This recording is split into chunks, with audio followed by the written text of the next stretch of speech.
बात आप हमेशा याद रखना, मैं भी इधर हूँ और आप भी इधर हैं। तो ये जो डेली वेजेस पिछले कई सालों से प्रोटेस्ट कर रहे हैं, इस भाजपा ने ही तो उनकी तनख्वाहें 9,000 तक पहुंचाई नहीं, तो आप तो 50-100 रुपये में उनसे काम करवाया करते थे और आपके नेताओं के घर में वो बर्तन धोया करते थे। सर बात सुनिए, देखिए कोई भी डेली वेजर किसी के नेता में ये तो सुनी सुनाई बातें हैं, ना ही कोई डेली वेजर हमने किसी नेता के बर्तन मांजते हुए देखा है और ना ही आपने देखा है। लेकिन ये है कि with the passage of time inflation increase हुआ है। जैसे जैसे महंगाई इंक्रीज हुई है तो वैसे वैसे उनकी जो आमदनी है वो भी इंक्रीज होनी चाहिए थी ना। आज गैप किस में आ गया है? अब गैप इसमें आ गया है कि महंगाई ऊपर चली गई है और जो उनकी तनख्वाह है वो बिलो पॉवर्टी लाइन के भी नीचे चली गई है, जैसे मैंने आपको मिड डे मील का एग्जांपल दिया। तो यहाँ पर और आज आप ही, हम लोग कोई नहीं होते, हम नेशनल कॉन्फ्रेंस से वाबस्ता रखते हैं, हम कोई नहीं होते बताने वाले कि जम्मू कश्मीर की जनता, जो जनता होती है वो जनार्दन होती है, जनता का फैसला हम नहीं बता सकते। लेकिन यही आप नीचे कमेंट्स पढ़ें तो आज लोग इनको गालियां निकालते हैं कि इनकी पॉलिसीज एंड प्रोग्राम सिर्फ झूठ। हम जिस चीज़ पे स्टैंड लेते हैं हम उसी चीज़ पे स्टैंड लेते हैं। हम कहते हैं कि हमने ये किया था, हाँ हमसे गलतियां हुई होंगी और हम उस चीज़ को भी माने। उमर साहब भी मानते हैं कि हमसे कुछ गलतियां हुई, तो वो हम मानते हैं कि हमने उस टाइम पे यूथ के खिलाफ एक पॉलिसी लाई, वो लोगों को पसंद नहीं आई, हमने वो भी मानी। हम चाहते हैं कि हम रेक्टिफाई करें। आज डेली वेजर्स के लिए जैसे आपने बोला कि उनको 50 रुपये देते थे, 100 रुपये देते थे, सर्कमस्टांसिस, सिचुएशन और with the passage of time वो चीज़ बढ़ती है। आज उमर साहब ने कहा, पहली जैसे ही हम पावर में आते हैं, हम from the very first day we will start, हम इनको रेगुलराइज करना स्टार्ट करेंगे और 5 साल के अंदर अंदर हम इन सबको रेगुलराइज करेंगे। ये मैं नहीं बोल रहा हूँ, हमारे वाइस प्रेसिडेंट उमर साहब बोल रहे हैं। तो इसीलिए आप देख रहे हैं न्यूज़ सैर इंडिया और मैं हूं अरफाज मडैंग।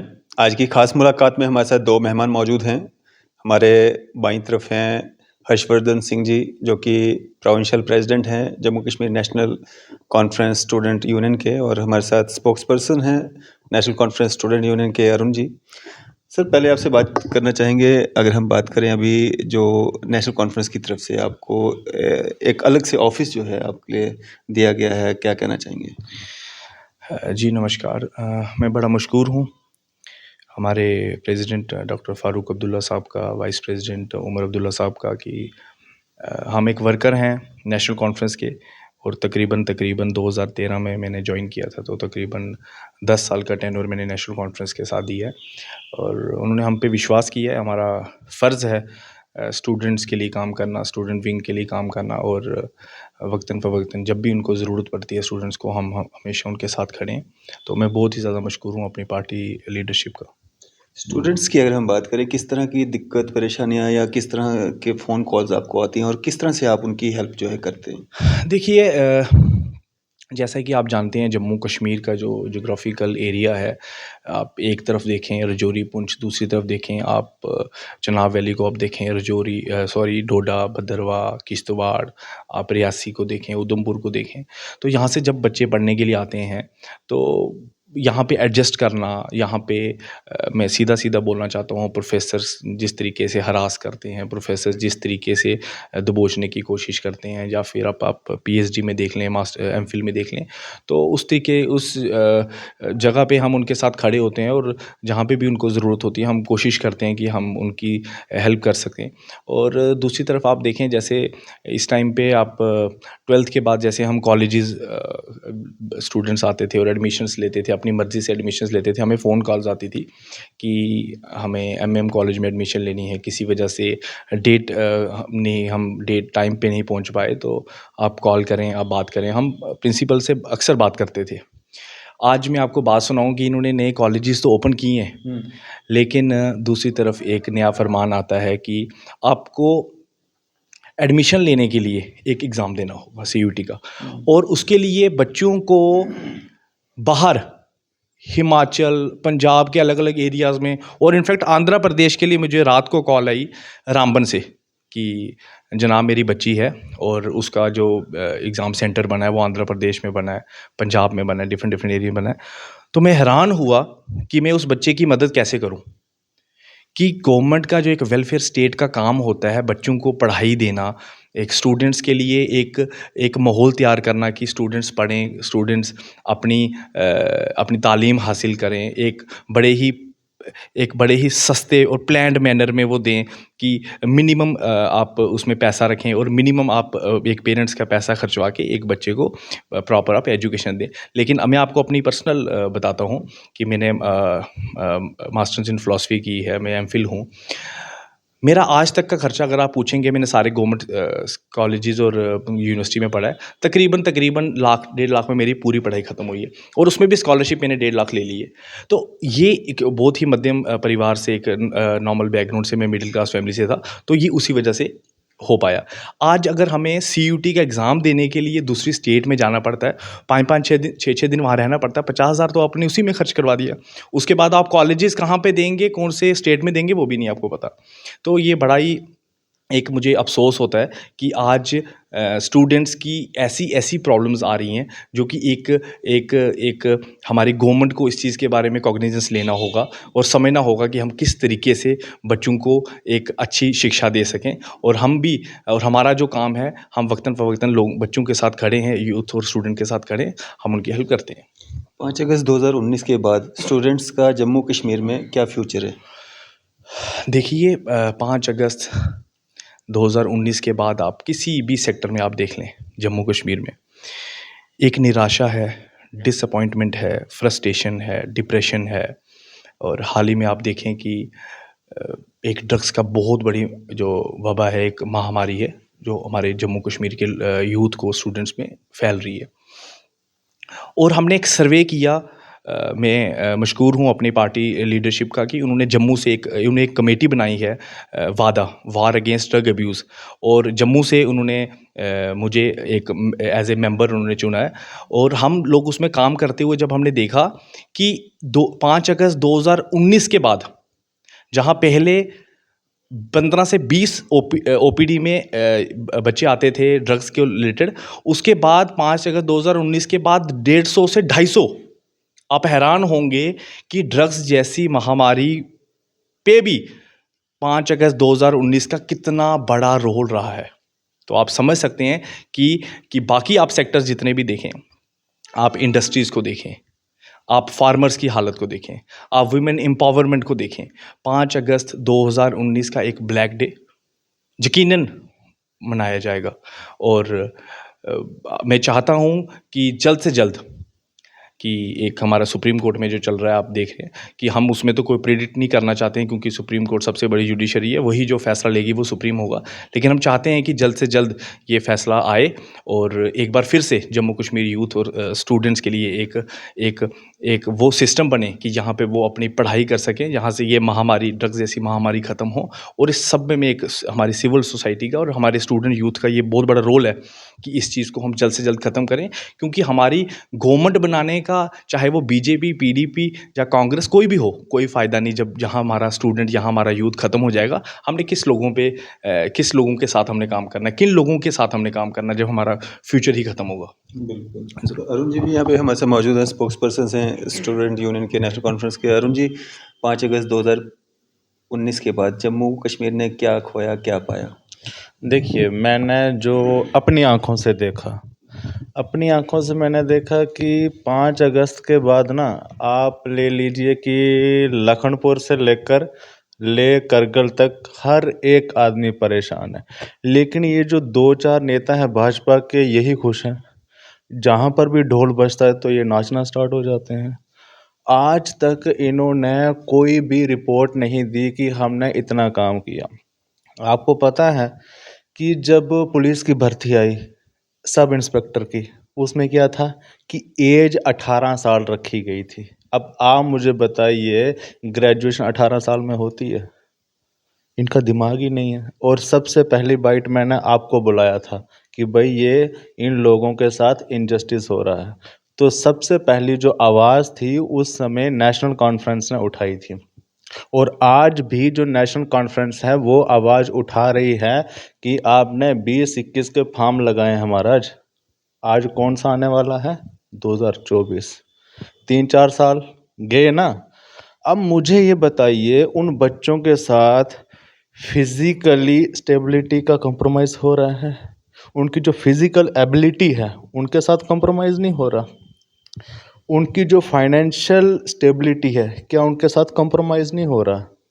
तो मैं जो ये जो सरकार है, हालाँकि मैं इसको सरकार ही कहूँगा, इसको मैं एडमिनिस्ट्रेशन तो कहूँगा नहीं, क्योंकि जो एलजी है उसको अपॉइंट कौन करता है? गवर्नमेंट से। जो हमारे जो एलजी जो गवर्नर साहब हैं, वो दिल्ली से अपॉइंट होते हैं, और दिल्ली में किसकी सरकार है? भाजपा की सरकार है। तो इनडायरेक्टली जो एलजी साहब हैं, तो वो भी तो भाजपा के ही हुए ना, ठीक है ना? इसको ये आप छोड़िए कि this is a constitutional post और नॉट, ठीक है? तो मैं बीजेपी सरकार से ये कहता हूँ कि ज़्यादा से ज़्यादा इस जो यूथ है इसको नज़र मारिए, क्योंकि अगर ये बिगड़ा तो आपके यहाँ पर जो हालात हैं वो बिल्कुल भी अच्छे नहीं होंगे। और आपने जो लद्दाख है उसमें तो देख ही लिया है ना, उसमें सबसे ज़्यादा सीटें किसकी आई? नेशनल कॉन्फ्रेंस की। तो ये क्या है? ये युवा में एक रोष है, ठीक है? और हम हमेशा जोड़ने की राजनीति करते हैं। ये क्या कहते हैं? जम्मू कश्मीर और लद्दाख अलग है। हम आज भी कहते हैं जम्मू कश्मीर और लद्दाख। बात यहीं से क्लियर हो जाती है कि हम जोड़ने की राजनीति करते हैं और ये तोड़ने की राजनीति करते हैं। लेकिन जम्मू कश्मीर में जो बदलाव आए हैं, इसके अलावा अगर हम बात करें आतंकवाद में जो कमी आई है, पत्थरबाजी में कमी आई है, आप रात को 11 बजे भी कश्मीर में घूम सकते हैं, डल लेक घूम सकते हैं। और जम्मू में स्मार्ट सिटी जम्मू बन रहा है, स्मार्ट सिटी श्रीनगर बन रहा है, ये बदलाव नहीं दिख रहे हैं? नहीं, स्मार्ट जो सिटी है वो जम्मू कश्मीर सिर्फ जम्मू में और श्रीनगर में नहीं बसता है, ठीक है ना? आप जो जम्मू कश्मीर के जो पैराफरी एरियाज हैं आप उनमें जाइए। शुरुआत तो कहीं ना कहीं से होगी ना। नहीं, आप मेरी बात सुनिए, आपके पास डाटा किस चीज़ का है? देखिए, हम बात करते हैं डाटा के ऊपर। डाटा पे ये कहते हैं कि हमने इतने लाख नौकरियां दे दी, तो फिर ये बच्चे धरने में क्यों हैं? आज बीडीएस के लोग बाहर हैं, उसके बाद एसआई के लोग, उनका रिजल्ट नहीं आया, कितने स्कैम हुए, तो इसका रिस्पॉन्सिबल है कौन है? ठीक है? तो हम ये कहते हैं कि ठीक है, आपने सब कुछ किया, आपने स्मार्ट सिटी बनाई, आपने मीन्स बहुत सारा काम किया आपने, तो इतनी डेवलपमेंट हुई, टेररिज्म भी आप जैसे कह रहे हैं कि कम हुआ, ठीक है, और पत्थरबाज भी नहीं हुए। और फिर सुप्रीम कोर्ट में ये लोग दलील देते हैं कि हमने इतनी डेवलपमेंट की। फिर अगर इतनी डेवलपमेंट की है तो इलेक्शन करवाने में क्या डर है? इलेक्शन तो होनी चाहिए ना। अब आप ही कह रहे हैं कि जम्मू कश्मीर बहुत साफ सुथरा है, अच्छा है, ये है वो है, तो फिर इलेक्शन में डर क्यों? वो तो सुप्रीम कोर्ट में एफिडेविट दे रही है ना सरकार, हम तो नहीं कह रहे हैं, जो सरकार कहती है हम वही आपसे सवाल कर रहे हैं। वही मैं ये चीज़ कह रहा हूँ कि ये जो लोग कहते हैं, जी, जो भाजपा कहती है कि इलेक्शन गवर्नमेंट नहीं करवाएगी, इलेक्शन इलेक्शन कमीशन करवाएगा, बिल्कुल ठीक है। तो फिर आप मुझे बताइए, जब हमारा ऑल पार्टी प्रोटेस्ट हुआ हरि सिंह पार्क में, तो फिर भाजपा हमारे साथ क्यों नहीं आई कि भाई इलेक्शन कमीशन के खिलाफ हम खड़े होते हैं, तो यहाँ पे जम्मू कश्मीर में इलेक्शन करवाइए। कहने को तो ये कहते हैं कि we are the largest democracy of the world, लेकिन यहाँ पे हो क्या रहा है? The youth of the JNK already in the state of the frustration. और ये फ्रस्ट्रेशन सिर्फ इनकी जो पॉलिसी, मैं आपको एक सिंपल सी बात बताता हूँ। मिड डे मील का आपने कॉन्सेप्ट सुना है स्कूलों में, ठीक है? वहाँ पर जो हमारी जो माताएं बहनें हैं, उनको महीने का कितना रुपया दिया जाता है? 900 रुपया, ठीक है? 900 रुपया उनको महीने का दिया जाता है। और आपको मिनिमम जो वेजेस एक्ट है उसमें क्या है कि कम से कम 5,000 महीने का होना चाहिए। हमारी जो माताएं बहनें हैं, इनको 900 रुपया महीना दिया जाता है, और ये जो इनके अफसर हैं, ठीक है, और इन्होंने जो बड़े बड़े कुत्ते पाल के रखे हैं, कोई जर्मन शेफर्ड, तो कोई ये तो वो कोई, उनका दिन का खर्चा है 300 रुपया। 300 रुपया दिन का खर्चा है, तो महीने का कितना हो गया? 9-10 हज़ार तक हो गया ना। तो हमारी माताओं बहनों को 900 रुपया और इनके कुत्ते का खर्चा 9-10 हज़ार रुपया, तो इसका मतलब क्या है कि हमारी जो ज़िंदगी है उनसे हम उनके कुत्ते जो ज़िंदगी है वो अपनी बेहतर व्यतीत कर रहे हैं, और हमको इस कंडीशन में लाके खड़ा कर दिया है। लेकिन इसका जिम्मेवार भी तो एनसी, कांग्रेस, पीडीपी को ही ठहराते हैं, क्योंकि आप लोगों की ही देन थी डेली वेजर्स, ये हेल्पर्स, ये सब इन सरकारों ने ही तो लगाए हैं। नहीं, हमने लगाए हैं, ठीक है ना, हमने लगाए हैं, तो आप तो उनको निकाल रहे हो। हमने उनको कहीं ना कहीं एडजस्ट किया था ना। आपका कहना ये है कि जो नेशनल कॉन्फ्रेंस है वो उन्होंने लगाए, तो हमने लगाई, तो हमने उनको पे भी तो किया ना। आप उनको निकाल रहे हो, आप उनको किस बेसिस पे निकाल रहे हो? आपके यहाँ कौन सी फाइनेंशियल इमरजेंसी आ गई है कि आपको इन सबको निकालना पड़ रहा है? किसको निकाल रहे हैं? जो वेलफेयर स्टेट है, देखिए, जो वेलफेयर स्टेट है उसका कॉन्सेप्ट क्या होता है? देखिए, एक मैं दूर नहीं जाता, मैं यहाँ पर ही 5-6 दिनों की बात है, तो यहाँ 100 घरों की बिजली काट दी गई। ठीक है ना। अब मुझे डेफिनेटली नाम नहीं याद है, लेकिन जम्मू में ही कोई एरिया है, 100 घरों की बिजली काट दी गई। और बिजली नहीं करेंगे उनकी बिजली तो कटेगी। अरे भाई साहब, यहाँ कोई ऑटोक्रेटिक स्टेट नहीं है, वेलफेयर स्टेट है। एक आदमी का एक स्टेट के प्रति कमिटमेंट होता है कि भाई हम आपके फंडामेंटल राइट स्टेट के सामने सरेंडर करेंगे और स्टेट बदले में हमको एक प्रोटेक्शन देगी, हमको वेलफेयर पॉलिसीज देगी। आप मुझे बताइए, हमारे यहाँ झेलम भी है, हमारे यहाँ इंदस भी है, हमारे यहाँ चिनाब भी है, हमारे यहाँ किशनगंगा भी है, इनके ऊपर डैम भी लगे हुए हैं। ठीक है, कोई सलाल डैम हो गया, कोई रटल डैम हो गया, कोई बगलीहार डैम हो गया। ठीक है, तो यहाँ से बिजली प्रोड्यूस होती है। अब उन डैमों पर, उन पानी पर, उन जगह पर सबसे पहला हक किसका है? सबसे पहला हक पंजाब के आदमी का है कि जम्मू कश्मीर के आदमी का है? जम्मू कश्मीर के आदमी का है ना। तो पहला वो रिसोर्सेज हमारे हैं। सरकार का सिर्फ इतना फर्ज बनता है कि वो जो रिसोर्स है उसको इक्वली डिस्ट्रीब्यूशन करे, ताकि उसका जो बेनिफिट है वो नीचे तक जाए। आपने तो यहाँ, हमारी डोगरी में कहावत है, और कहावत है कि हैं कर आमो या ककड़ियां दे खाओ बाबा टल्ले, है ना। उन्होंने क्या, अच्छे दिन के आने या सबका साथ दे सबका विकास के आना। साड़ी स्टेट भी गई, असें फाड़ा करिए भी टकाया, तो हूँ ये साड़ी हालत दिख लो।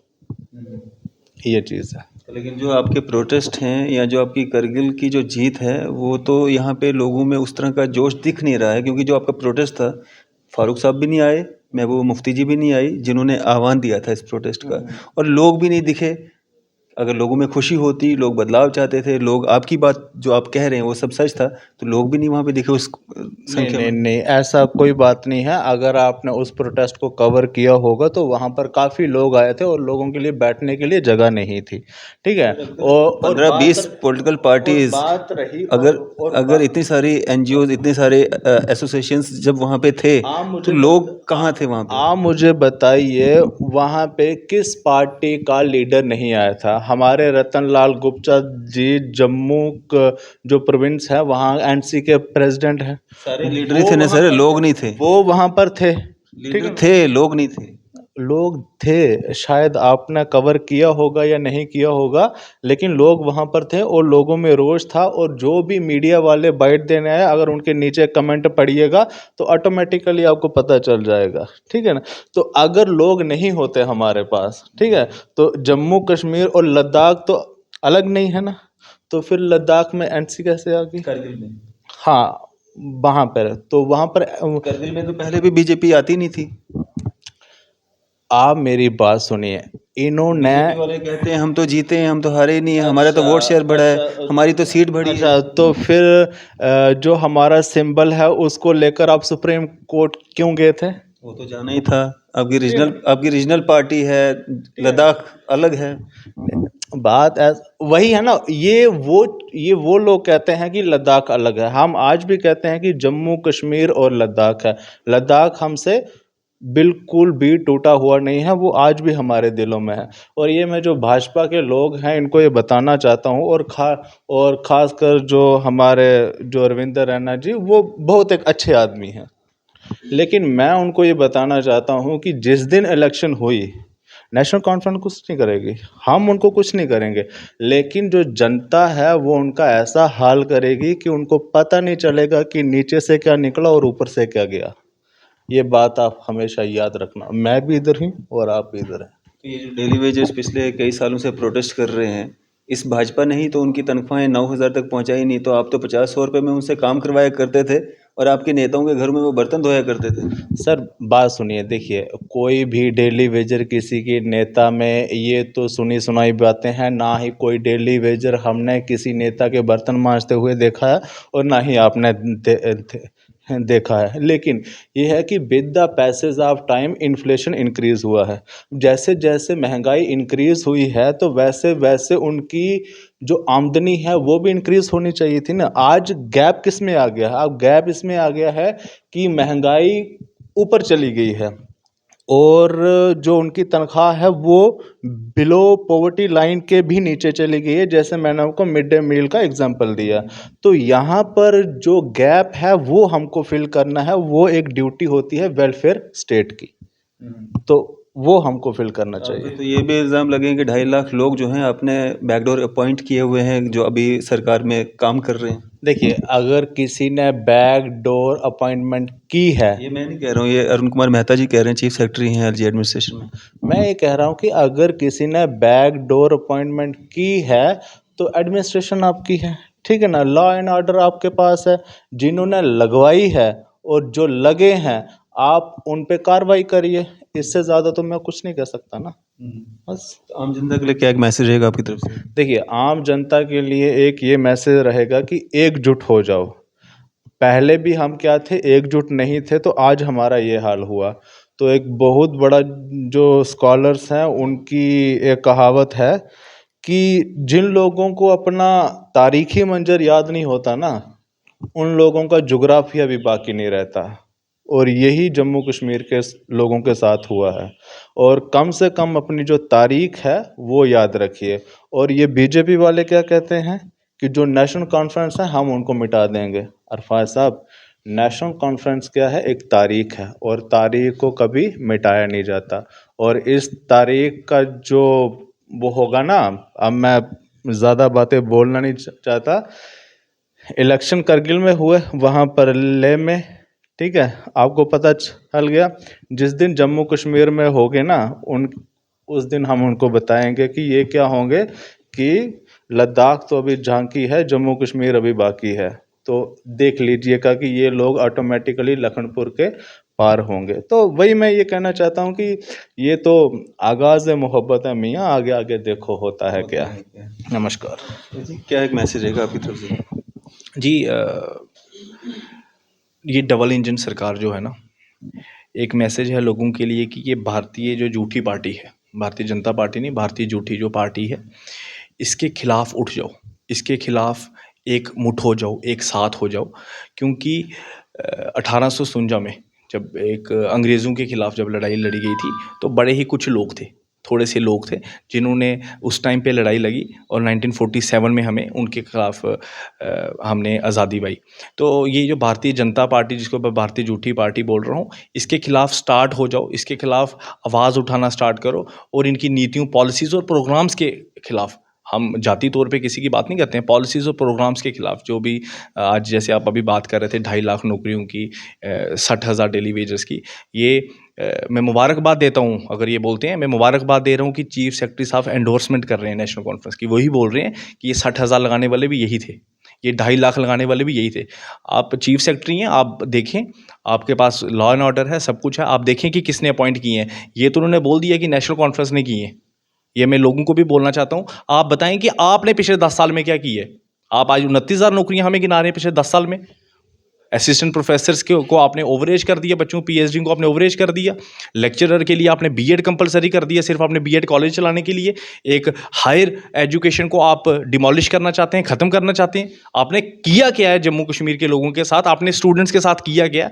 आपने असिस्टेंट प्रोफेसर ख़त्म कर दिया, आपने लेक्चरर ख़त्म कर दिया, आपने पीएसआई के एग्ज़ाम 2021 में हुआ था, 2023 तक आज अब बच्चे रो रहे हैं, बच्चे ओवरेज हो रहे हैं, बच्चे एक राह देख रहे हैं, उनके बूढ़े माँ बाप कुछ बेड पे पड़े हैं, कुछ बूढ़े माँ बाप ने अपने कलेजे से, अपने पेट से वो पैसे निकाल के बच्चों को जम्मू में कोचिंग करने के लिए भेजा। आपने किया क्या है? शर्म आती है मुझे ऐसी किसी भी पार्टी पे, जो पार्टी लोगों के हक और इंसाफ की बात नहीं करती, जो पार्टी लोगों के फ्यूचर के साथ करती है, स्टूडेंट्स के और यूथ के फ्यूचर के साथ करती है। मुझे बड़ी शर्म आती है। और मैं यही लोगों को और यही यूथ को, ये मोदी साहब को और भारतीय जनता पार्टी को लाने वाले भी यही यूथ ही थे, मैं आपको बताएं।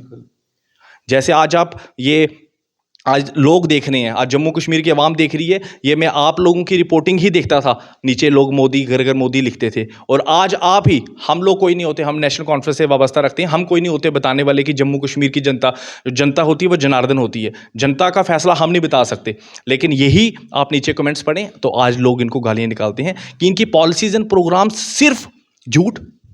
हम जिस चीज़ पे स्टैंड लेते हैं हम उसी चीज़ पे स्टैंड लेते हैं। हम कहते हैं कि हमने ये किया था, हाँ हमसे गलतियां हुई होंगी और हम उस चीज़ को भी माने। उमर साहब भी मानते हैं कि हमसे कुछ गलतियां हुई, तो वो हम मानते हैं कि हमने उस टाइम पे यूथ के खिलाफ एक पॉलिसी लाई, वो लोगों को पसंद नहीं आई, हमने वो भी मानी।